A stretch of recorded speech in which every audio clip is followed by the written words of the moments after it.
Order the September 9th, 2021 work session of the MARTA Board of Directors. Will everyone please sign in?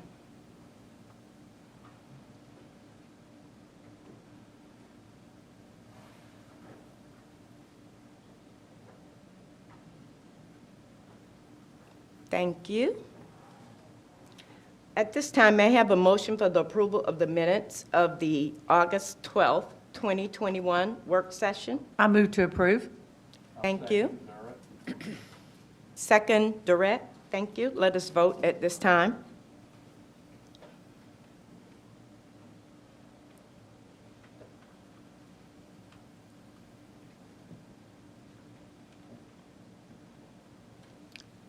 Russell, am I going to jokingly say, I need you to vote?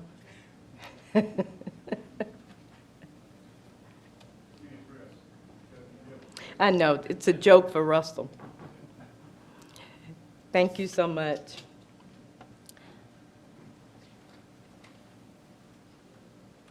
Great. We have approved the minutes of the August 12, 2021 work session. Under Chair's report, there are a couple things I would like to share with the board and those that are in attendance. And that is on yesterday, Congresswoman Nikhil Williams had a transit needs roundtable for members of transit and those that are concerned about the transit needs of Atlanta. This roundtable was conducted by the Southern Environmental Law Center and herself. And I want to comment that on that roundtable, we had a member of our Riders Advisory Council, a very active member. Carden is her name, and she was very valuable in adding the needs of transit. The purpose of the roundtable is to talk about what is equitable transit needs in the metro area. And this is very important not only for Atlanta, but our jurisdictions as well, as the needs of transit was transformed from each of our jurisdictions. I was very excited. The Congresswoman shared with us her fight as a freshman Congresswoman to be put on the Transportation Board. Because as you know, transportation, the infrastructure bill, is very important throughout the country. And Georgia is one of 8 states that they're looking at explicitly to put additional funds. And it's going to help us with our capital programs. It's going to help us with our needs here in Georgia.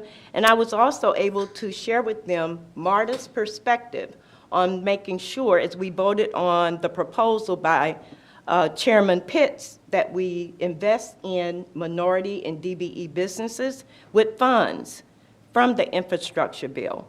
So I feel as if though we have a very important need. I want to thank Melissa Mullinax. I called her at the last minute, and I said, I need to know some of the very important things we're going to be able to accomplish with the funds from the infrastructure bill, such as increasing ridership length of time between buses. That was one of the major concerns that I heard from those that participated in the roundtable, was how often and how long they have to wait on buses. So I'm excited about what we're going to do here in Georgia. Transportation is important to every vital state. And I just feel as if though we have a great opportunity with who we have in Congress and also our senators to make sure that Georgia is #1 in receiving funds for transit. And with that, that's my chair's report. And I turn it over to our CEO and General Manager, Mr. Parker. Thank you, Chairwoman. Have several items that I'd like to go over today. The first is there was a request of the board to present an overview of our municipal bond financing, not only how it works in general, but some specific applications that we have and will continue to take advantage of. So Raj Srinath is going to come up and take us through that with some opportunity to ask him questions, mostly towards the end, but if there's any reason to ask questions in the middle of his presentation, I'm sure he's more than happy to entertain them. So, Good morning. Can you hear me okay? Okay, thank you. Jeff, thank you for the introduction. Good morning, Madam Chair and members of the board. As Mr. Parker mentioned, this was a request actually specifically made by board member Jim Jurett, a few months ago during one of the Business Management Committee meetings that I present an overview of municipal bond financing. One thing before I launch into the presentation, some of the things I will be discussing are applicable to pretty much any bond, but the presentation itself is mostly skewed or geared towards, the bonds that MARTA has issued and can issue. So it's more specific to that, but some concepts are kind of applicable to any other bond. One other thing before I, go into the presentation, I want to acknowledge two folks in the audience. We have our bond counsel, Woody Vaughn from Holland and Knight, and we also have our disclosure counsel, Tom Loth from, he's a partner at QTech Rock. So anyway, they're there just to make sure I don't misspeak. So next slide. These are some of the topics I'm going to be talking about, the fundamentals of bonds, what is a bond and different types of bonds. I'm not going to cover the whole gamut, if you will, but something that's specific to MARTA. And, what is the security or the lien or the pledge behind the bonds we issue. And a brief explanation of the credit ratings. And the flow of funds. So that's just about the mechanics of how MARTA makes principal and interest payments on these bonds. And the last section is actually very key, that all securities, best of my knowledge, all the securities that we have issued are publicly traded securities. So they come with a lot of responsibilities and they're governed by different statutes and laws. I'll be briefly talking about that as well. Next slide, please. A bond, that's the simplest definition. It's a loan from an investor or a group of investors to an issuer, in this case MARTA, for a specific term or length of time. Typically, it is 20, 25, or 30 years. Many of the bonds we have issued at MARTA have a 30-year term. And while a bond is outstanding, MARTA not only agrees, but legally obligated to make principal and interest payments timely and in the amounts required. And typically, we make interest and principal payments every 6 months. It could change, but that's commonly how interest principal payments are made on a municipal bond. And that would continue till the bonds are outstanding. And bonds are commonly issued, in this case, a governmental entity, if you will, to finance or refinance any new capital projects. For example, to build a train station, to acquire rail cars. We can issue bonds prospectively in anticipation of making those expenditures. We can also issue bonds after we have spent the money for those things to reimburse ourselves. There are within certain limitations, of course. And the second reason we issue bonds are to refinance or refund bonds that have already been issued, and they're done typically to lower interest cost.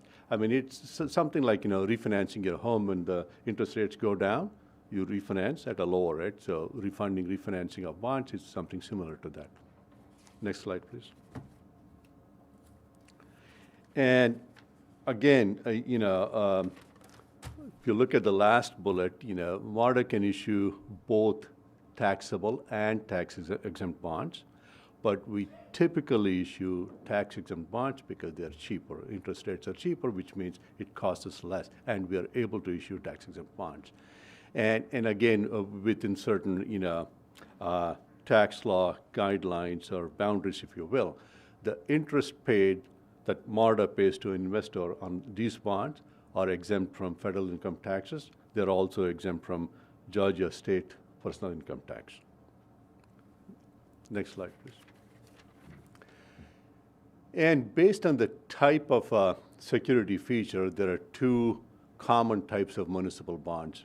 The first one is a revenue bond. This is what MARTA has historically issued, and it's secured by are sales tax receipts as well as the ad valorem tax receipts.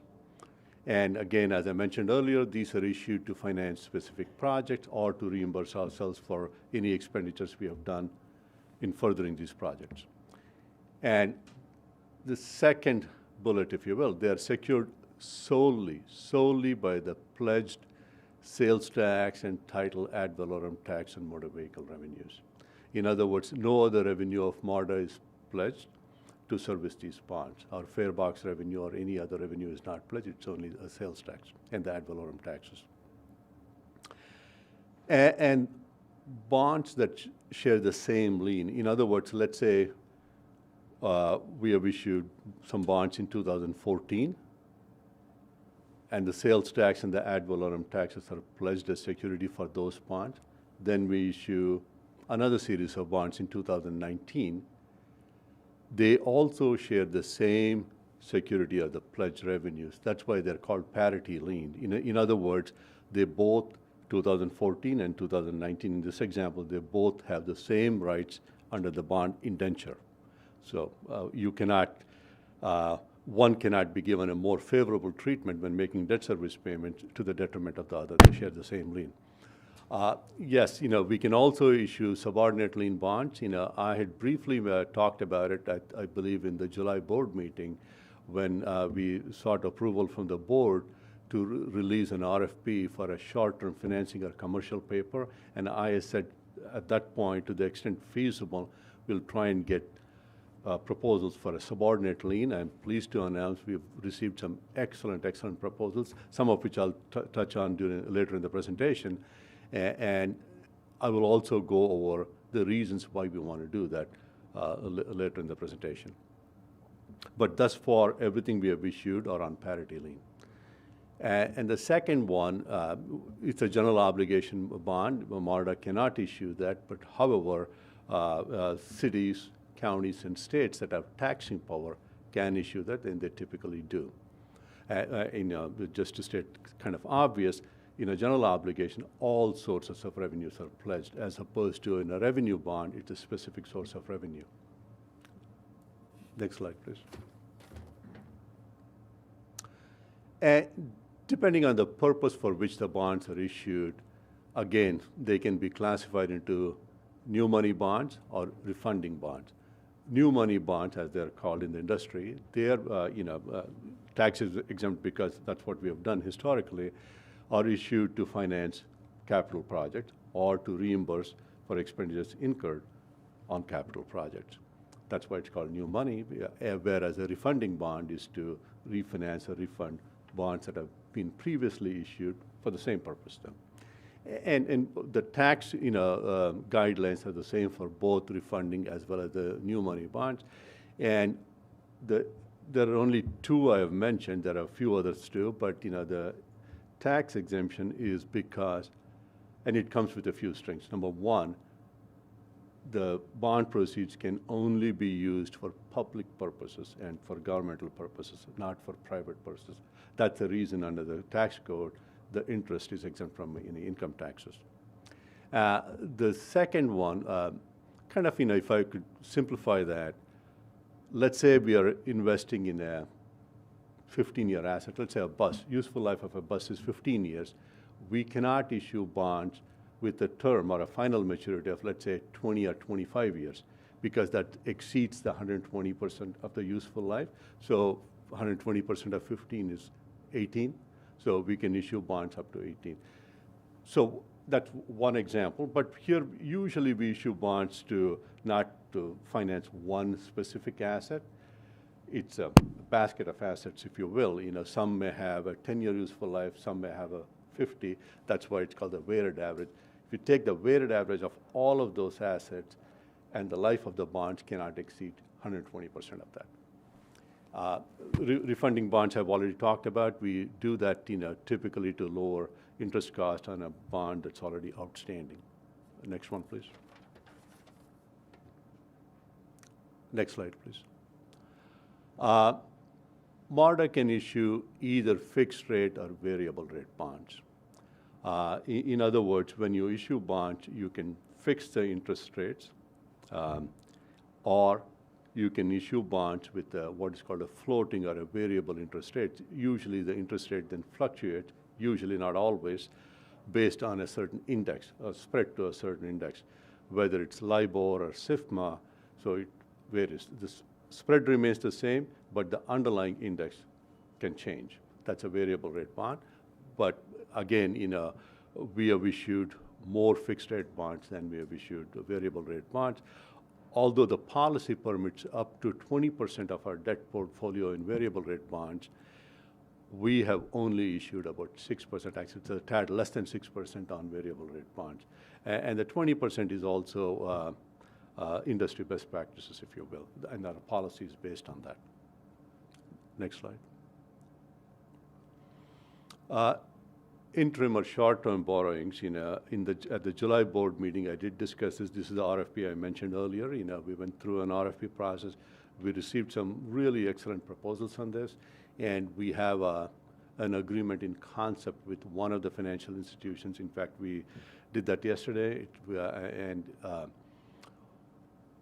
we're still discussing with them, and if everything goes well, we'll bring that to the Business Management Committee for approval with a recommendation for the full board to approve in October. And these are typically done to finance any project that's under construction. Usually when a project is under construction, the timelines, even the cash flow needs, they can change. They change there are a host of reasons why they change. So you don't want to issue a fixed rate bond, kind of lock yourself in either for a long-term debt at a higher interest cost. I mean, fixed rate is usually higher than a variable rate over a long period of time. If you look at a 20 or a 30-year horizon, a variable rate debt is always cheaper. However, with a variable rate debt, MARTA is subject to fluctuations with interest rate. Sometimes it could be pretty high, sometimes it could be low.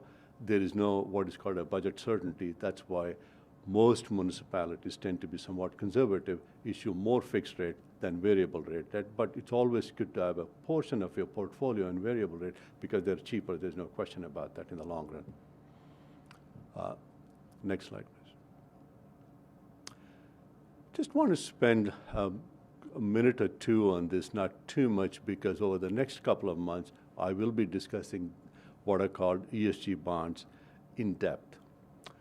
As the name says here, ESG bonds mean E for environmental, S for social, and G for governance. These have been around for many years now. About 10 years ago, they used to be called green bonds. The emphasis mostly then was on the environmental issues, but this is progress. It has evolved over the last 10 years or so. Has taken a lot of traction in the last few years, so to include not just the environmental issues, but the social and the governance issues as well. In fact, there are 2 or 3 pretty large issuances. One that readily comes to my mind is Pfizer, the vaccine maker, as we all know them now. They issued a pretty huge chunk of ESG bonds a few months ago, and they got some pretty decent interest rate savings because of that. See, there's a lot of investor demand. When there's a lot of demand for a security, the price goes down, which means we pay less. So this is something, we reviewing an opportunity right now wherein MARTA could save considerable, interest rate expense and to refinance some of the bonds we have already issued. We are seeing, whether it's we can do it, number one. I believe we can, but the analysis is not complete. And is there an advantage to doing that? If so, what do we need to do to make this work? So we expect to complete this review or analysis by the end of this month. If everything works out well, we'll engage with the party and we'll come to the Business Management Committee sometime in November with a recommendation for approval. And as I said, based on some preliminary review, the interest rate savings could be considerable. I'm kind of a little bit hesitant to put a number out there because it's still under review. Yeah. Next slide, please. Next one. Okay, what is a credit rating? We have all heard of, AAA bonds, and all that and so on and so forth. Credit rating is somewhat similar. I mean, there are differences, of course, to credit, score for an individual. Whenever we want to buy a house or a car, the higher our what's called the FICO score, the lower the interest rate cost. Same thing, the higher the bond ratings, AAAs, all other things being equal, they enjoy the most favorable, interest rate. If you go below that, you end up paying a little bit more. The highlighted, sections, that's a AA plus by S&P, AA2 by Moody's, and a AA minus by Fitch. Those are MARTA's current, ratings. Those are the three nationally, in fact, globally recognized, rating agencies. Our bonds are rated, and one of the things,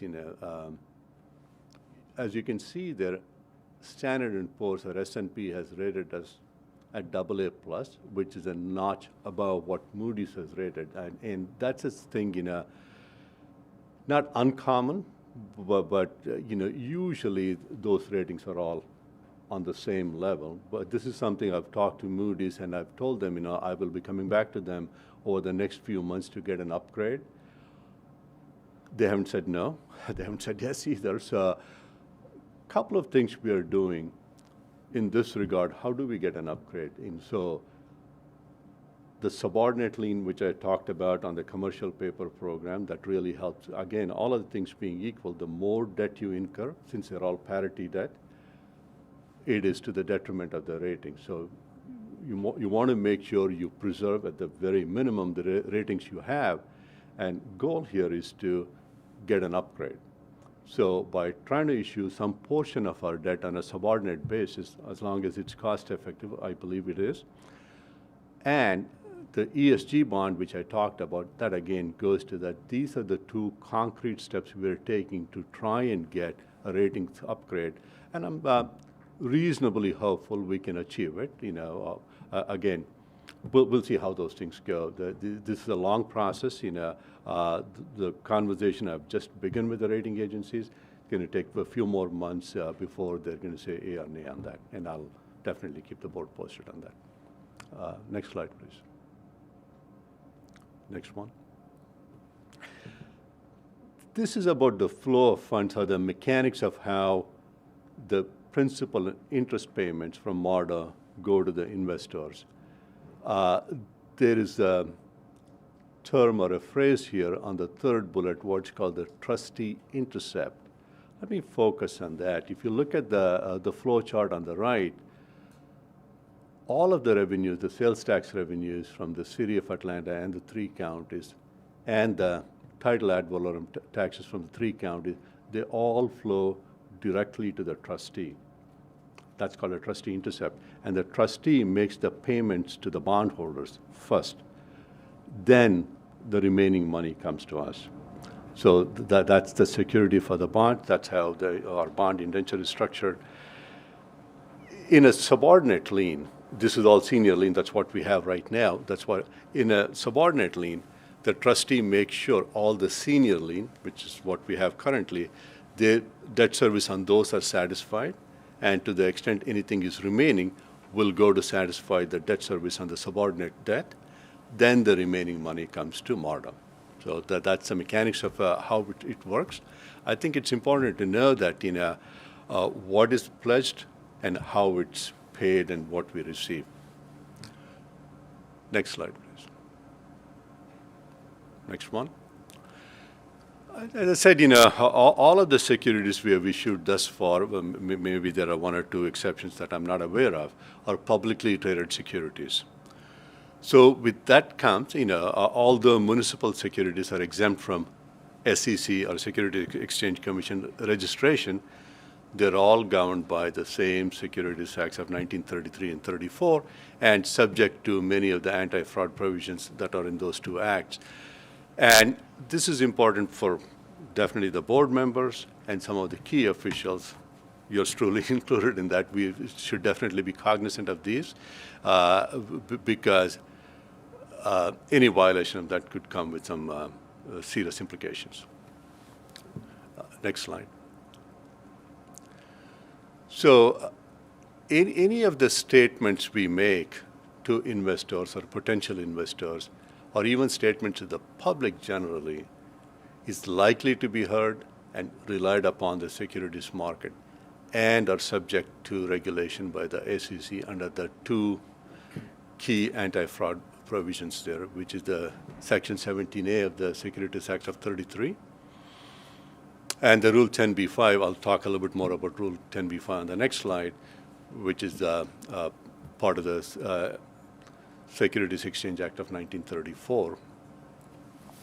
So one of the things we do is, we prepare what's called an official statement. This is a full disclosure of everything we plan on issuing, and obviously this is reviewed by not just finance staff, but our financial advisors, and most importantly, our bond and disclosure counsel. They all look at that, and in-house counsel too. So next slide. Again, as I said, the issuer, in this case MARTA, we have the ultimate responsibility. Yes, we can hire financial advisors, lawyers, and all that, but we have the final responsibility for ensuring that anything we have in this official statement meets the disclosure standards of the securities laws, and we are primarily responsible and liable for any failure to meet them. So again, there have been a lot of, I'm sure, closer to this geographic area, Jefferson County, Alabama, people have heard of. That was in the news a few years ago, not for good reasons, for some really. There were some serious criminal violations of Securities Act, and many paid a dear price for that. So there are a lot of examples of that. I just took one.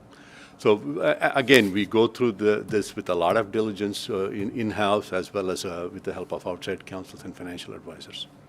Next one. Our responsibility does not stop with the issuance of the bonds. There are what are called continuing disclosures. There are 16 of these events. I'm not going to go through every one of them. If these things happen, we have an obligation, a legal obligation, to report and do a filing with certain repositories.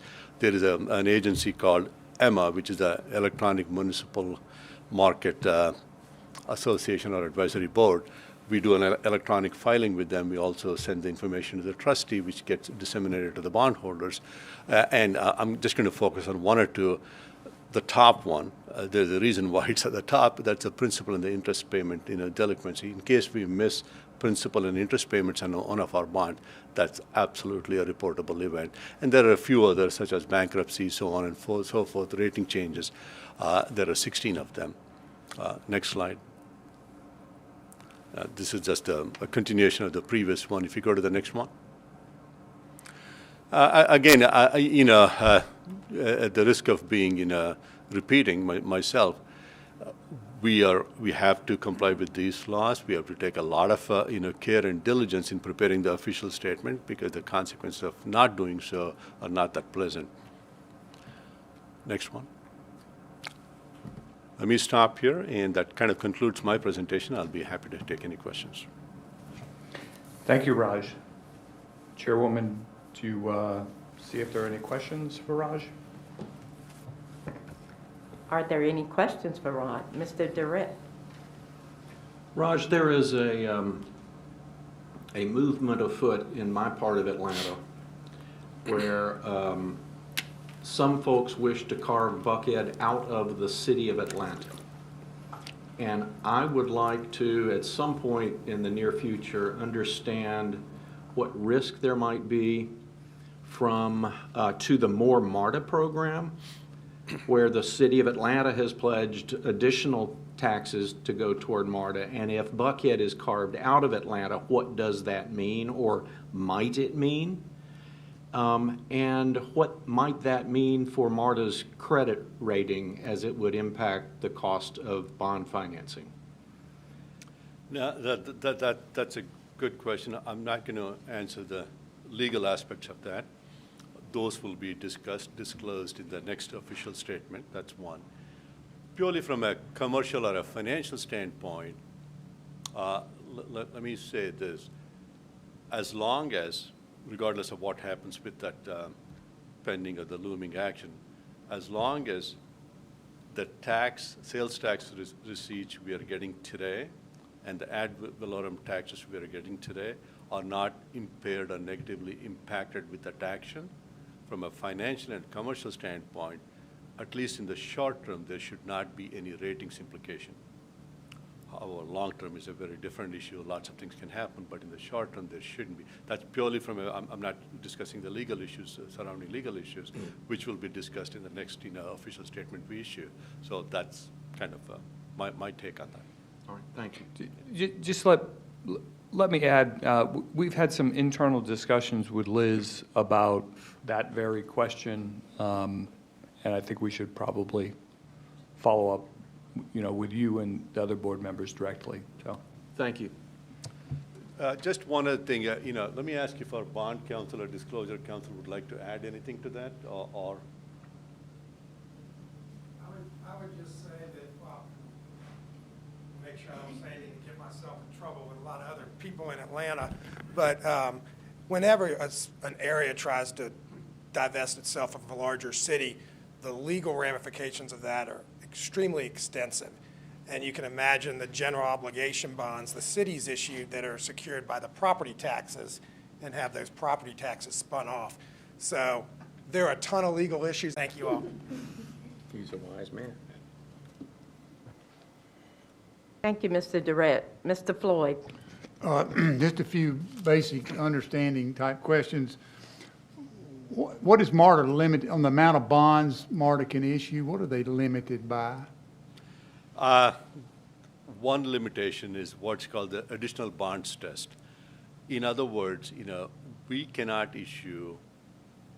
Let me step back a little bit. As I said earlier, the security of our bonds are the sales tax and the ad valorem taxes. Let's say, for example, we receive $500 million per year from those two sources.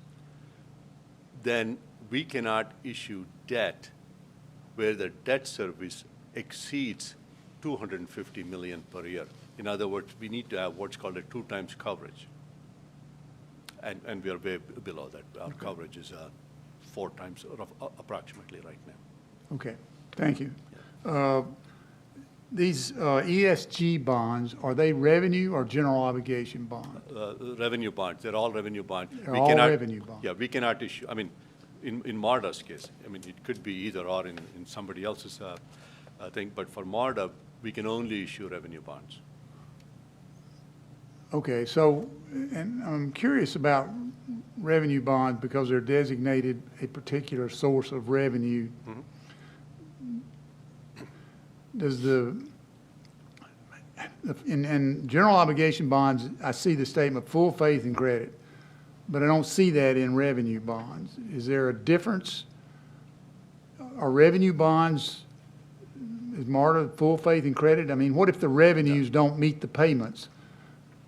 Is MARTA still responsible to make the payments, or is the state responsible to make the payments? No, the state is not responsible, that I can answer. The state, the credit or the full faith and credit of the state or the counties or the cities are not pledged at all. Okay.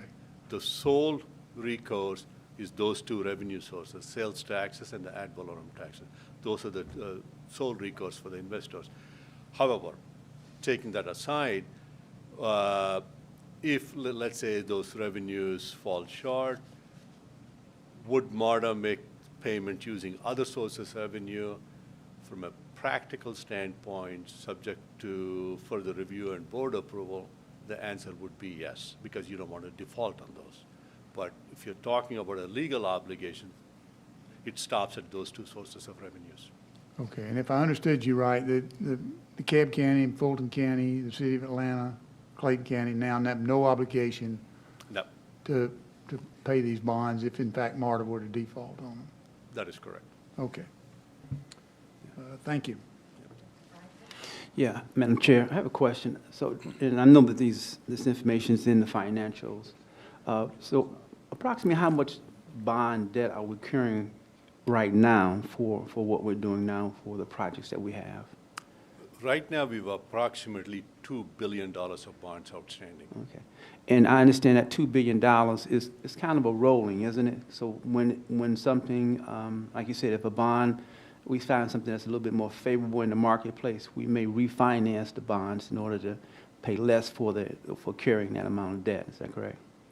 Well, paying less is on the interest. The $2 billion is the principal outstanding. All right, okay. All right, thank you. Mr. Tomlinson? Thanks, Raj. It was very informative. Question, has MARTA contemplated ever doing any other type of bonds from different revenue sources? Like maybe, for example, some revenue sources that may manifest in the future from TODs, but something other than sales tax and ad valorem tax? Absolutely. We have had some conversations, and we have an excellent real estate group. Jacob Fallow, I'm sure you all know, we have talked many times about it. Yeah, definitely that's something we're discussing. We'll see how that goes, yeah. Okay. All right. Raj, let me just add to that, though. While we absolutely have discussed those strategies, one of the things that always comes up is that the size of our, the magnitude of our sales tax and ad valorem tax revenue relative to all our other sources is, it's much larger. So we would also, you've got to remember, we would also need to get a rating on those other sources, and we probably would not have as good of a rating on those other sources. So that's something that we would have to consider. We may just have an advantage of moving the other revenue sources to cover operating expenses, for example, to build more bonding capacity on the capital side. No, you're absolutely right. I mean, just to put things in perspective, I mean, my response was, have you considered? The answer was yes. From a practical standpoint, our real estate revenues are about $6 million per year at the present time. And you need to have a certain coverage. So probably we can use about, I would say, 2.5 to 3 million of those for debt service. And again, if it's a standalone credit, the ratings will be a lot lower than what we're issuing, and which means it'll be expensive. From a practical standpoint, what I think Jeff said makes a whole lot of sense. That's kind of what we would likely do, use sales tax revenues to bond, then reimburse the sales tax revenues from the real estate revenues, assuming that's what we want to do, to help pay for our capital and operating expenses. And I think that's an important, that strategy was in effect used with the half-cent sales tax from the city of Atlanta, where from a bonding perspective, we've commingled all of the sales tax revenue and bonded against all of the sales tax revenue. While we track it separately to deliver projects, the bonding, it's one, source of sales tax funds to get the best coverage ratio and to get the best bond rating. Correct. Yeah. Are there any other questions? I have a quick question. Does the anticipation of additional funding affect the bond rating? I mean, The additional funds from the infrastructure bill, or any additional funds that we're expecting based upon what's happening within transportation?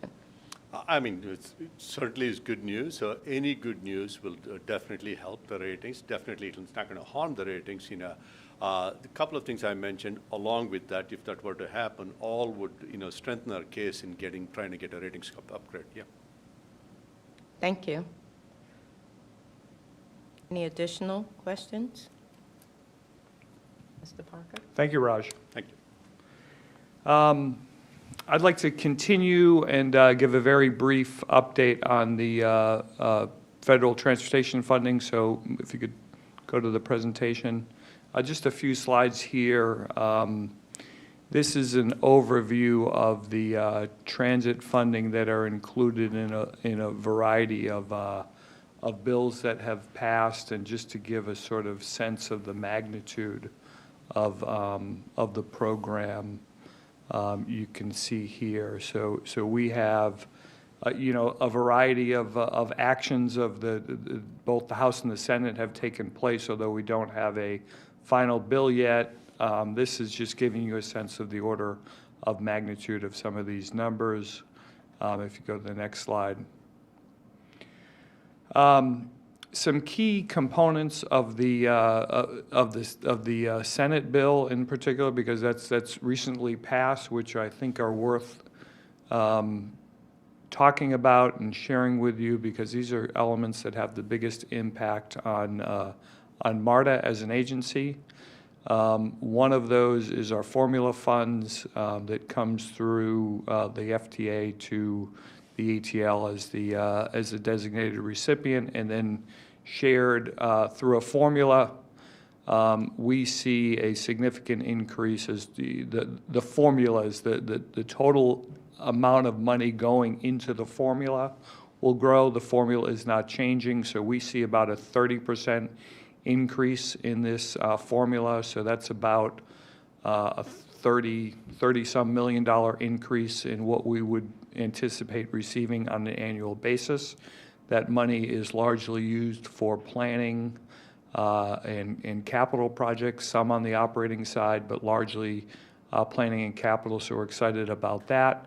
And then the other item, and I think it's worth noting that Senator Warnock was very instrumental in this specific change that's in the Senate version, and that is an increase in the size of what's eligible to be considered a small starts program. The FTA has a discretionary program called the CIG, the Capital Investment Grant Program. That's two of the biggest projects or programs under that are the small starts and new starts. The new starts program has been increased by $100 million. The eligibility has been increased by $100 million to $400. And the allowable maximum federal share has increased $50 million from 100 to 150 million. And why this is important, we have a map up here of the Riverdale BRT serving Clayton County. Why this is important is because we've got a lot of projects, a fair amount of projects that are sort of in that sweet spot of just over $300 million. And so assuming that the House adopts this change, which we expect they will, we will be able to move some of these projects along quicker. The Small Starts project is a quicker program, less federal process to jump through, and so we're excited about this. Next slide. The other piece is that there are a variety of grant programs, discretionary grant programs that are administered by the US DOT as well as the modal agencies. For us, that modal agency is the FTA. We also recognize that the Secretary's office is involved in many of these discretionary programs and making the decision about which are the most competitive programs. And in some cases, some of these programs are competitive across modes as well.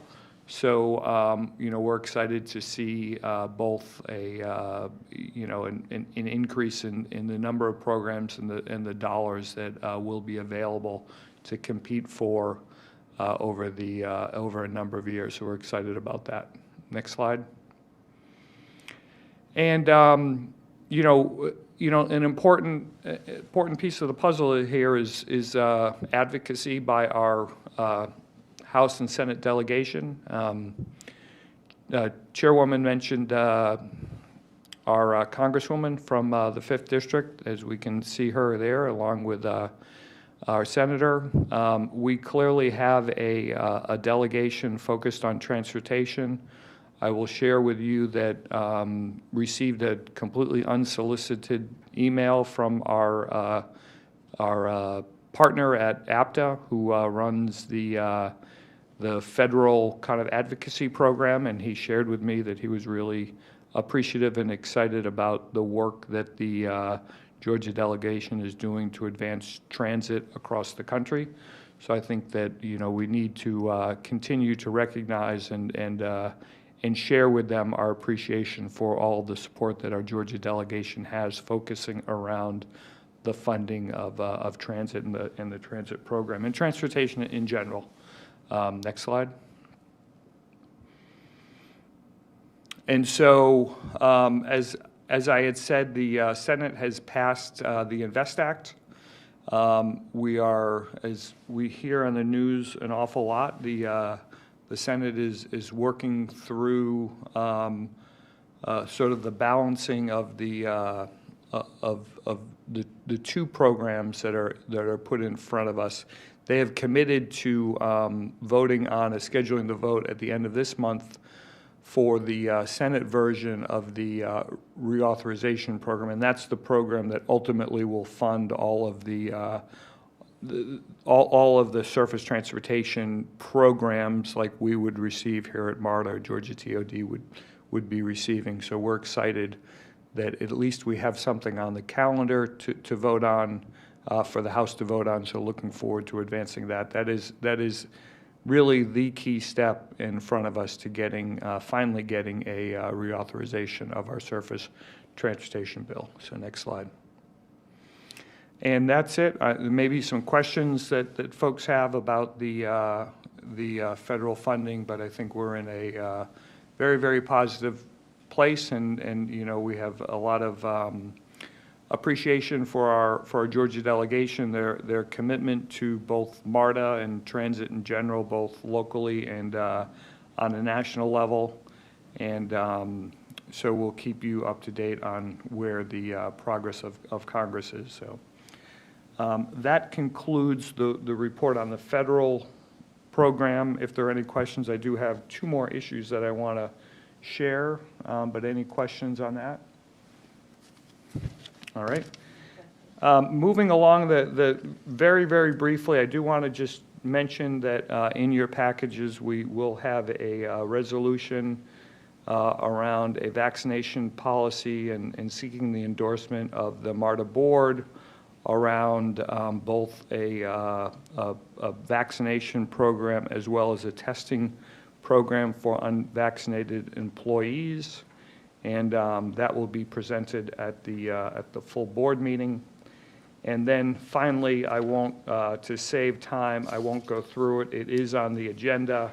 We do have a list of all of the upcoming meetings, jurisdictional meetings, as well as some of the APTA events. I do want to mention that the one change on the APTA event is that the meetings in Philadelphia are now being done remotely.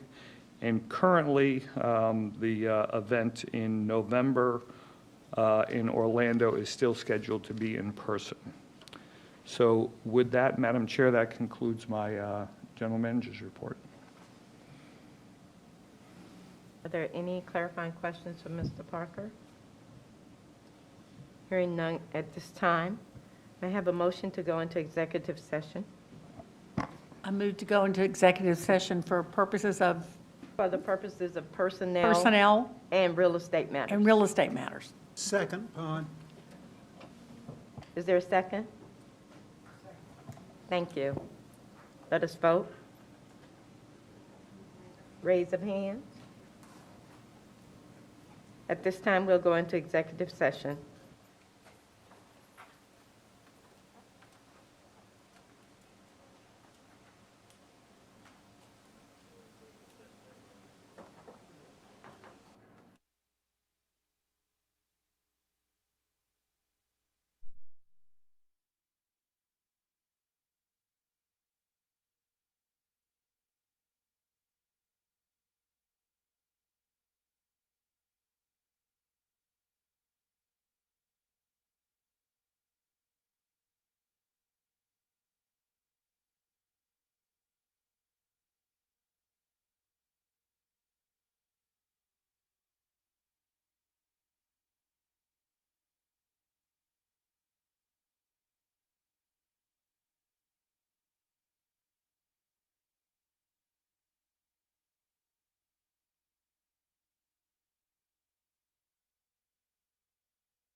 Are there any other matters to come before the board for the work session? Hearing none, I have a motion to adjourn the work session. I move to adjourn. Second, Mr. Durant. Hands raised. All in favor? Thank you so much. At this time, we're going to call to order the September 9th, 2021 Board of Directors meeting of the MARTA Board of Directors. Would everyone please sign in?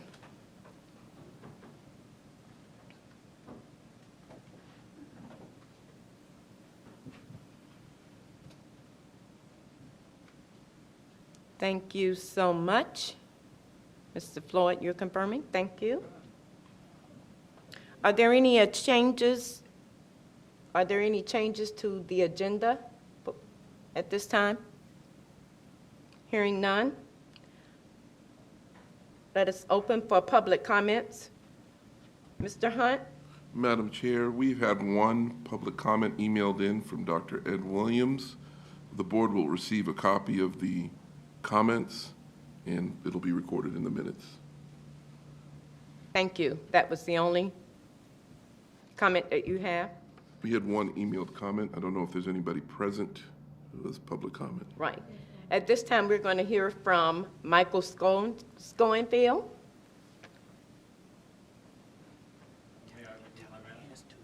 Hi, Mrs. Schoenfield. Welcome to the MARTA Board of Directors. You have 2 minutes. Thank you. All right, thank you, Madam Chair. Good afternoon, everyone. My name is Mike Schoenfeld. I'm an attorney with the law firm of Stanford Bacon here in Atlanta.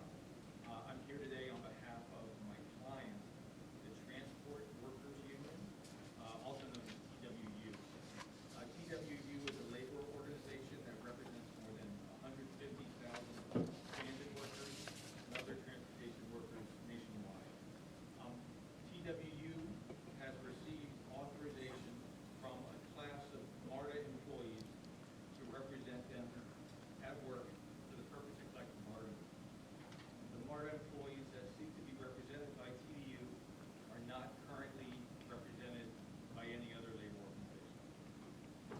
The employees that seek to be represented by TWU and have authorized TWU to represent them work in a variety of job categories. I won't list every single one, but these are all jobs that aren't currently represented by a union. And some of the jobs include rail services controller, communications controller, and radio communications dispatcher. And there are several more, but they're along the lines of those job titles. All of the MARTA employees that have chosen TWU to represent them, they are entitled to union protections under Section 13C of the Urban Mass Transportation Act. And under Section 20B1 of the MARTA Act, as you all well know, the MARTA Board of Directors has the power to recognize a labor organization, such as my client, TWU, as employees' authorized collective bargaining representative. So I'm here today on behalf of my client to ask you, the board, to permit it to verify its support, among these MARTA employees in the proposed class. Mrs. Schoenfield? Yes, sir. I'm sorry. Yes, ma'am. I just wanted you to know you do have 5 minutes. Oh, okay. I'll slow down. I didn't want you to run out of breath there. Okay. Well, MARTA employees, so my client TWU asked that the board permit it to verify its support amongst these employees in the proposed class. We ask the board to allow us to show our majority support through a card check performed by a neutral third party. I understand that the decision to verify majority support and to recognize my client TWU will not be made by the board today, but I wanted to take the opportunity to introduce myself and introduce my client and say that we look forward to working with you all and working with the MARTA leadership team on a process to allow these employees to determine their collective bargaining representative. And thank you very much for your time.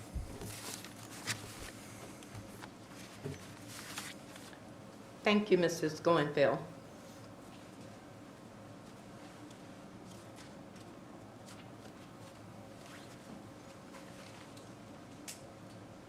At this time, there are no other public comments. May I have a motion for the approval of the minutes of the August 12th, 2021 Board of Directors minutes? I'll move approval. Thank you. A second. Ron Frierson, I'll second. Let us vote at this time. Thank you. The motion has been approved and the minutes are passed. At this time, we will have our committee chair reports. Mr. Pond, Planning and Capital Programs. Madam Chair, the Planning and Capital Programs Committee met on Thursday, August 26, 2021, and approved the following resolution. Resolution authorizing the approval of the fiscal year 2022 bus, rail, and mobility service standards. I request approval of this resolution. Second. At this time, will we vote for approval of the resolution?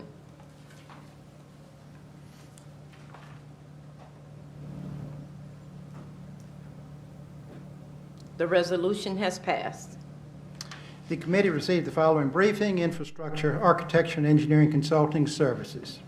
Madam Chair, this concludes my report. Thank you, Mr. Pond.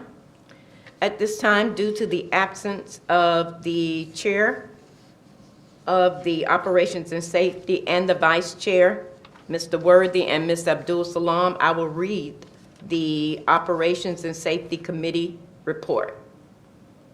Madam Chair, the Operations and Safety Committee met on Thursday, August 26, 2021, and approved the following resolutions. Resolution authorizing a modification and contractual authorization for professional services for homeless outreach. Resolution LOAL 47029. B, resolution authorizing the award of a contract for the procurement of facility-wide janitorial service, IFB B47309A. C, resolution authorizing the award of a contract for the procurement of heating, ventilation, air conditioning, and refrigeration services for the MARTA Headquarters Complex, B46758. D, resolution authorizing the award of a contract for the procurement of ultra-low sulfur clear diesel and unleaded gasoline, IFB B47088. I request approval of these resolutions. Second. Let us vote at this time.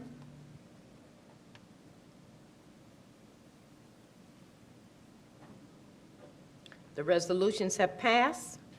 The committee received the following briefing: bus transportation. This concludes the report of Operations and Safety Committee. Thank you.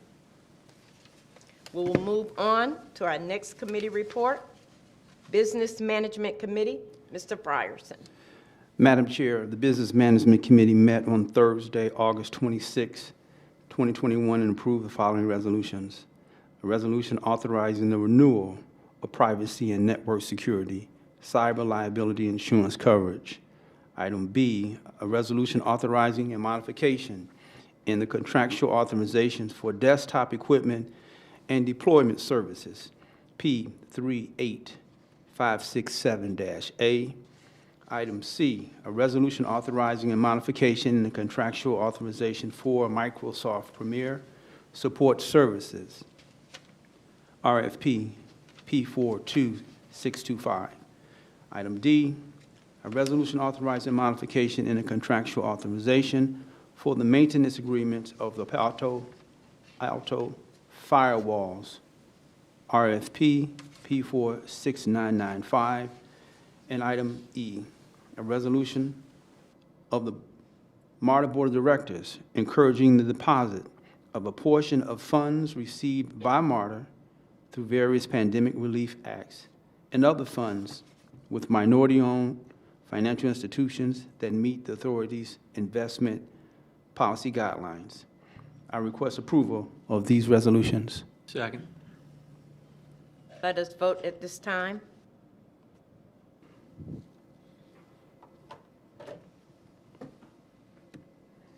Thank you. The resolutions have passed. The committee received the following briefing, the FY 2021 year-end financial highlights. Madam Chair, this concludes my report. Thank you, Mr. Bryson. At this time, we will receive a briefing on the new rail car design by Connie Krisak. Did I pronounce that correctly? Yes, you did. Thank you.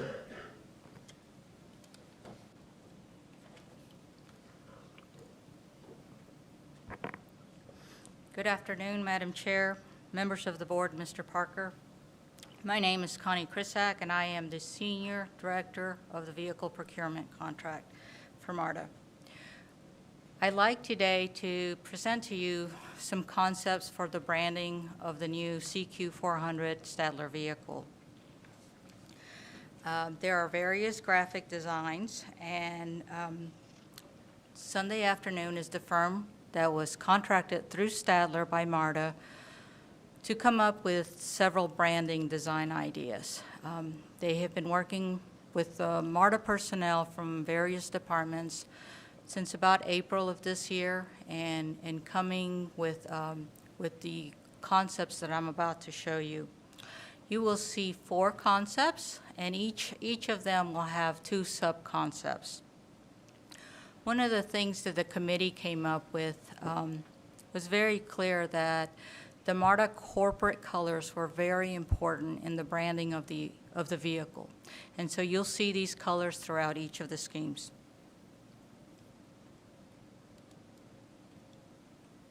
Next. So as you see, the MARTA corporate colors are obvious, and they're very significant to us because they're very powerful and everybody knows them. Next. The first scheme that we came up with through the Sunday Afternoon firm is called Minimalist. Next. Next. This scheme is a basic band going across the entire vehicle, very simple, just showing the colors of the corporate colors. One of the things that this minimalist idea relies upon is the shape and the ergonomics of the train itself and the beauty of the train. So we wanted to just minimally put the colors into the design of the vehicle. So you'll see various angles of the vehicle to see how it looks. Next. One of the things I want to point out in this slide is the smile. If you look at the red color, we call that the MARTA smile. As we were designing some of the initial concepts with Stadler, this came up. This smile that we call will be the lighted area, not the entire red area, but just the upward smile. This coincides with the rail alignment of the line that the trains are on. So if it's red line, the smile will be red. If it's blue, it'll be blue or green or gold. And that'll exemplify and even further define the alignment as it approaches each station so that our patrons can easily recognize, not just by reading the top of the train, but by also seeing the color which line is coming through. Next. So this is another angle of the same concept. This is half of the first cab. Next. This is the whole first car. Next. And this is the entire 4-car consist. The next concept is the same minimalist idea, but with a lesser color scheme. Next. So as you can see, this takes it down a notch, and it really just exemplifies the corporate colors at the bottom of the train. And we'll see the same angles. Next. Next. Next. And next. Next. The next concept is called flowing ribbon. This scheme, again, exemplifies the corporate colors, but in a more playful vision. Next. This one has a flowing ribbon that accentuates the flow of the train, the movement of the train, and the colors of MARTA. Very playful, very flowing-like and showing movement. Also, if you look at the front of the train, our logo for MARTA is also on there. It'll be on every train. It is backlit, and we wanted to accentuate, again, the recognition of MARTA. Next. Next. This is the half of the cab. Next. One hole. Next. And then the entire linking together from one end to the other. And then the next slide will be a lesser design, not lesser in design, but just in quantity of color. Next. Showing the front. Next. Showing the side. Next. And next. Showing the entire train. Next. Neighborhoods is the third concept. This accentuates the various different neighborhoods that the MARTA train brings together as it goes through the alignment. And through a series of ovals using the MARTA corporate colors, again, we overlap the communities and the neighborhoods that are brought together through the MARTA train. Next. This is a more colorful design. It pretty powerful. Next. The front of it. Next. The side. Next. Next. And the whole train. The final scheme, I'm sorry, and then the more minimalized one of neighborhoods is this one. Next. Next.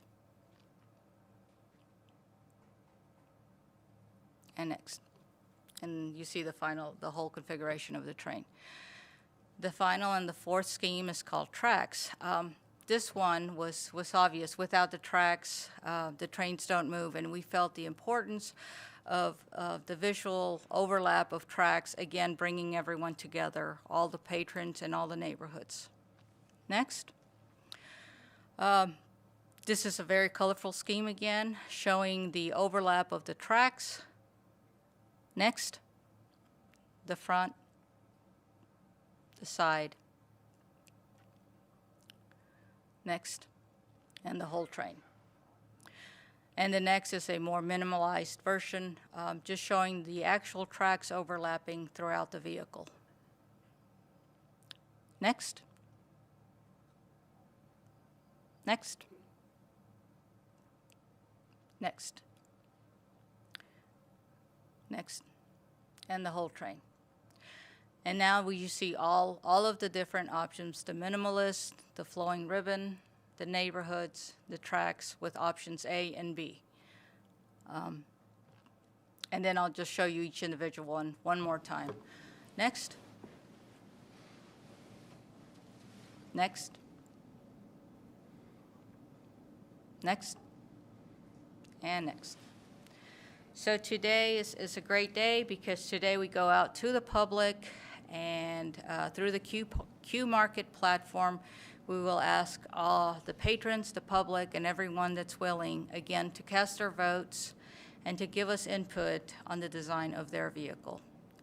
That marks the final slide of my presentation, and I'll take any questions that you may have. Connie, let me thank you for that presentation, and also just mention really what we're trying to do is not get sort of specific design. We have four concepts: the minimalist, the neighborhoods, the flowing, which shows movement, and then the tracks, and really trying to see which of those four concepts best really connects with the investment in the new trains and get some public feedback around that. We'll then, once we receive that, we'll go in and fine-tune what the actual, layout of that color scheme on the train will be. But these are just, 8 great examples of those 4 concepts that we've put together. Any questions? Comments? I have a Mr. quick Floyd? question. One is, they're all certainly colorful, and I've learned over the years, expect bad comments about all of these, okay? So don't get discouraged because, I think back to the Olympics and, what was the guy's name that? Izzy. Holy crap. I thought he was all right, but anyway, just be prepared to get some, holy cow, what are you thinking, and they'll be a lot more explicit than that, I'm sure. But a couple of things. One is the second car seems to be different from the front and the back car. The second and third car, are they different cars now? Can we go back and They're the trains, with it. They look flat-faced and not the, That's where the The- drivers are. It is now a 4-car consist, so it's not a 2 married pair design like you have now. So yes, they are, the second and the third are different from the ends. different built cars? Yes. Okay, all right, well, that's what it, Yeah, and that, that's not necessarily connected to the design of the look of the car, Yeah. but we're able to increase the capacity of both the seating and standing capacity because we're not taking that room. But even more importantly, and we've showed this to you before, the importance of having what we call an open gangway, so you will be able to walk from one end to the other end of that train uninterrupted, be able to see all the way through. And we believe it's going to be enhancing the experience of our riders. yeah. And the other comment I make is we're going now to some new buses and BRTs, and I think whatever we consider, we ought to be able to see what it might look like, whether we're going to have the same pattern on the BRT buses that we're going to have here, and how that might look. I'm just encouraging you to maybe give us something to look at. For people like me, I need to see it, and I'm just thinking, maybe we want to tie all this together, and I don't know, maybe whatever we come up with this, it seems to me ought to fit with that also. Yeah, there's a clear connection between the two, and part of that connection is our brand, as Connie has shown that. And just, this design is a little bit ahead of the BRT design, but we are going through we're beginning a similar process for the look and feel of the interior and exterior of what will become our BRT network. Are there any other questions or comments? Thank you. Oh, I sorry. just had one quick Go ahead, question. Mr. Snyder. Is there a cost difference between the A version versus the B? The A is a lot more colorful, but does that equate to higher cost? No. I have to say, one of the things that we looked at was maintainability, and we wanted to make sure that whatever is chosen and whatever we propose not only looks good today, but in 10 years or in 20 years or 30 years, and it's easy to maintain. So not necessarily. They still have to be painted, so whether it's a green paint or a gold paint, no, none of these are any costlier necessarily than the other. Yeah, the biggest thing that we've avoided presenting to anyone and won't be, although these were some earlier concepts, is if you look, everything is a solid color on this. And we had some other options that were sort of blending of colors together, and we discounted that because, then we would literally have a custom paint job if there was some sort of mechanical problem or something that had to be repaired. We'd have to have an effort to try and recreate that blending of paints, and this will make it simpler. And the last thing we want to do is if you don't do that right, it's just going to visually not look right. So we want to have some simplicity here for the future. Mr. Durrett? They're all lovely, and I just think it's terrific that we have the opportunity to put this kind of image out there for the future. I guess I'd just like to say that it would be a shame to wrap all these trains with advertisements after going through all this. So I would urge MARTA to think about our policy as it relates to covering up our assets with commercial advertisements, and maybe we can satisfy our revenue requirements in a different way in the future. Yeah, we're definitely thinking that through. You know, one of the ranges of options are to continue what we're doing, to what you're suggesting we consider is to stop wrapping our cars and give up that revenue. And then there's a middle ground, as Mayor Floyd had pointed out, the cars are different, the middle two cars are different. And so maybe there's just a wrapping of those two cars that creates that you know, the visual MARTA brand image doesn't completely go away. So we're kind of thinking through all that.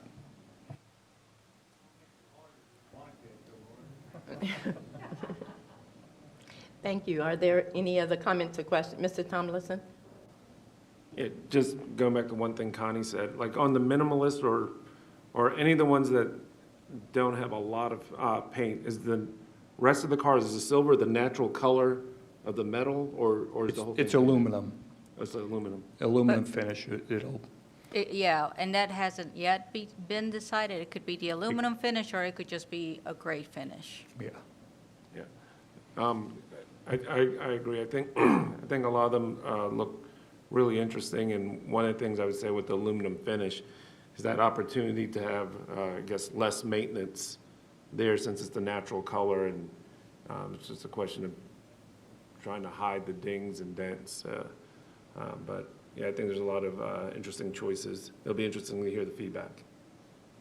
Yeah, you know, we're going to think through all that and keeping an eye towards long-term maintenance as well. These things need to look as good as they will look the first day as 30 years from now. The one thing I want to point out that doesn't shine through in this rendering, and if you back up a couple slides, the MARTA logo on the front, if we could just see one slide that has the front, that won't be, right, Connie, that's not just a simple stencil of MARTA, it's a backlit white, so it will really pop out, and that will visually be something that's very recognizable on these trains because of the lighting of the MARTA letters. So. Right, it'll be the LED lighting, which is, you know, very intense and bright, and so I visualize the train as it's coming, you know, out of a tunnel or something, and you can not just see the smile with a color designation, but the MARTA letters will be really bright. As long as your eyes aren't 64 years old. Yeah, that's true. And the, you know, these are obviously two-dimensional pictures, and the area where it says 5 points and above is actually curved. So we had to move the MARTA logo down lower because you just couldn't physically, on the curve, make that backlit MARTA look right because it's sort of facing towards the ceiling. So that's what we had to do. Thank you. Thank you so much. Any other questions? Thank you. Thank you. Mr. Parker? That's the presentation. We do have a resolution, and I'm not sure, Jonathan, are you reading the resolution? I wasn't sure who was going to read that. For the Yes, board I'm happy to read the consider. resolution, but I believe Board Member Durrett has a friendly amendment Okay. before I Sure. start reading. There's a place in the resolution where we refer to a confidential portal, which is pretty specific. And in a lot of people's minds, if there is a portal where you're entering information, there's a chance that it may not end up being confidential. And so I would suggest we put instead in there something like a system, so that you've got some flexibility built into that resolution to allow you to construct what will satisfy people's desires for information to remain confidential. So, Board Member Durrett, if we change that to the fourth whereas clause to say, staff has further recommended that employees submit proof of vaccination to a confidential system, will that? That would Okay. satisfy me. So, do you want to make? I'd move that we amend the resolution and vote on that amended resolution. Is there a second? Second. Second? Let us vote on whether to amend the resolution. All in favor? Oh, I think we can vote. I think it was to amend and vote on the resolution together. To amend and vote on the resolution, correct? Yes. Yeah. Can we vote on that? Yes. Wait a minute, I'm sorry, I'm still not clear what I'm voting. You are Amend- voting to amend and approve the amended resolution. Right. To amend the resolution with the word, instead of portal, the System. word would be System. system. And the vote is to both amend and approve the resolution As amended. As amended. Okay, I just have a comment, really, before I vote, and that is, Discussion? Go ahead, Mr. Floyd. I'm sorry, I got out of place there. That's all right. I look at this as a very important step for MARTA, and I also want to think that this is a very fluid policy, that we're not voting on a rigid, I mean, you're going to encounter things, I think, as we try to go through this, and I hope we're voting on something that you feel confident in being able to adjust as necessary and do that. And I think people's reaction to this, and I mean employees, is going to be important, but also the reaction of COVID to this, you know, is we don't know exactly what all is going to happen there over the next 6 months or whatever, that we feel confident that this is not some rigid policy that we can't adjust. Anyway, that's just a comment more than anything else, because I don't have any suggested changes to this at all. I think it's fine the way it is. Yeah, But I just don't want it to be a rigid document that we can't. Yeah, if I could just react to that. So what we're asking the board and what the board is considering is an endorsement of this. And so we're not asking you to approve a specific policy. You're endorsing something that then provides us the latitude to react to, those issues as they come up. Okay, I just think it's important to make that comment. Yes. Before we vote on this, so, thank you. Correct. Mr. Hunt, quick question. Would it be proper for us to first vote on the change of the word and then on the resolution as changed?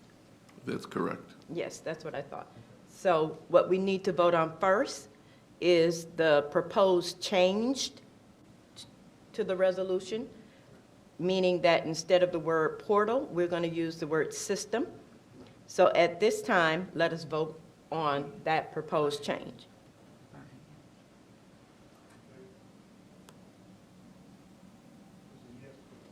Yes, the resolution change has passed. Thank you. Now, at this time, let us vote on the actual resolution with the amended change. Thank you.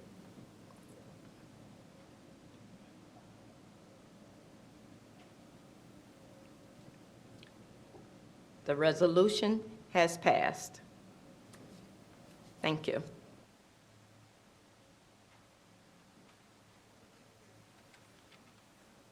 Are there any other matters to come before the board? Any comments from the board? Hearing none, we are adjourned. Madam Chair. Sorry. Just one thing before we adjourn. I wanted to publicly thank Jeff for speaking to the National Association of Black Women in Construction on yesterday. I'm sorry, could you repeat that? Sure.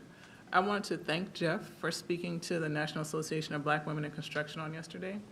We hosted our $1 billion Opportunities in Transit on yesterday, and when we had the opportunity to decide which chapter would host it, I immediately thought of MARTA and the opportunities that we could offer to small businesses, disadvantaged businesses. And so I just wanted to thank Jeff for making time in his schedule to come out and speak yesterday. You were Yeah, amazing. thank you for the invitation. It was a great event, and it was good to not only see you, but a few very familiar faces, and actually some folks who worked at MARTA in years gone by. So it was a great event. Thank you. Thank you so much for that comment. I have one, Madam Chair. Yes, Mr. Price. Yeah, this might be a moot point, but I don't think we read the resolution, so maybe we don't have to, but I didn't think we had read it before we voted on it. Did it need to be read? I didn't read it in the record because it was posted for the public to see. Okay. All right, we're fine. Thank you. Thank you. Any other comments? Hearing none, we are adjourned. Thank you.